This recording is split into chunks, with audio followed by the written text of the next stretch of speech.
You talked a lot about nutrition, but when we're measuring growth, we're really interested in child development holistically, but we just use stunting as a measure.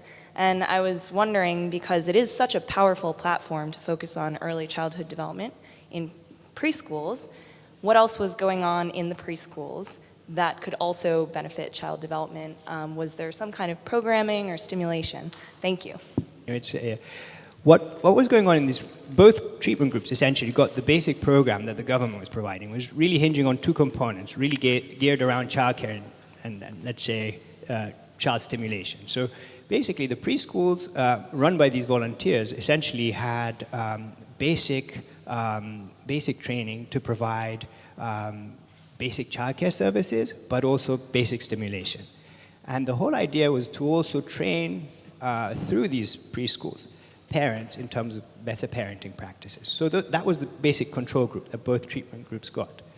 In addition, the agri-nutrition intervention tried to sort of possibly leverage any possible synergies between nutrition and stimulation, right? And there's quite a lot of interest in trying to look at those synergies.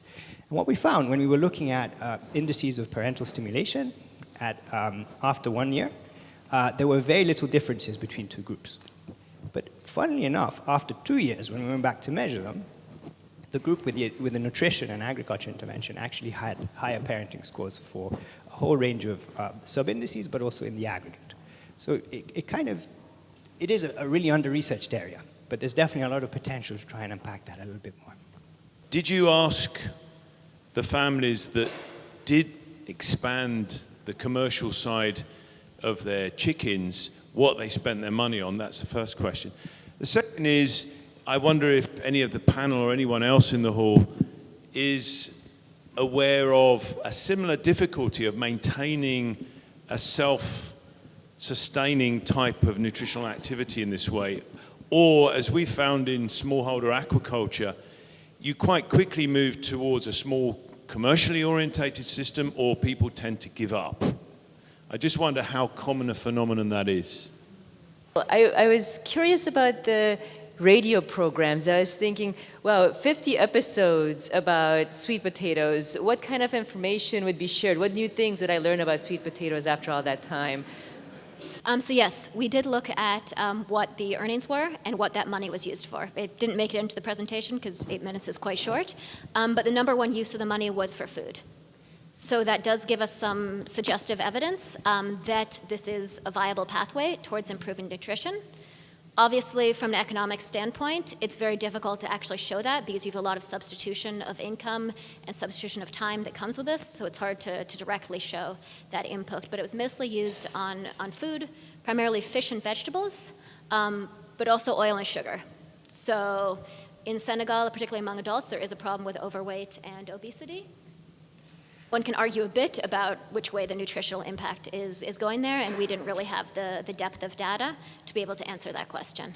To your second question, I think we actually did see a lot of people that ended up in the middle in this one. Again, it's only 18 months out, but we did see a small group that went towards commercial production and tended to go for it big. So they had large flock sizes and they were really in on it. Other people who gave up completely, but definitely not an insignificant number of people in the middle who had the same number of chickens they had always had and were just kind of keeping going like that. I think a critical question comes with that for sustainability research. If you look at the end of the life cycle of the chicken, and do people reinvest to acquire a second round of chickens and keep that going into the longer term? So that's another question where probably in this case the time window was too short to capture it. But yes, within this very particular setting, we did see a middle group. Really interesting. Going through the script was really interesting, and one of the things was it was more of an entertainment radio program. So mostly what you could see in it is about like a fight, the wife having a fight with her husband, then leaving the house, coming back.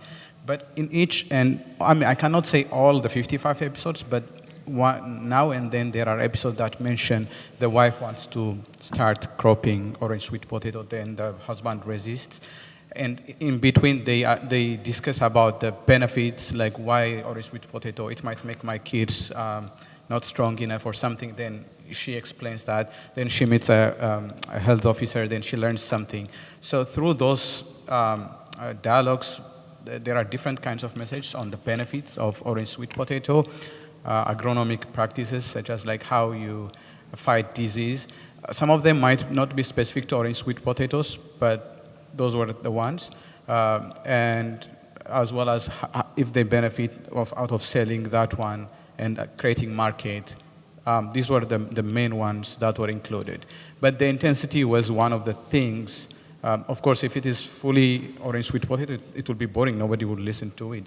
So that was the intensity, but it looked like the intensity was a bit low. Maybe 20 episodes might be too long to capture all those messages. Why orange sweet potato? Harvest Plus currently has about 7-8 crops released, and orange sweet potato is actually the first one.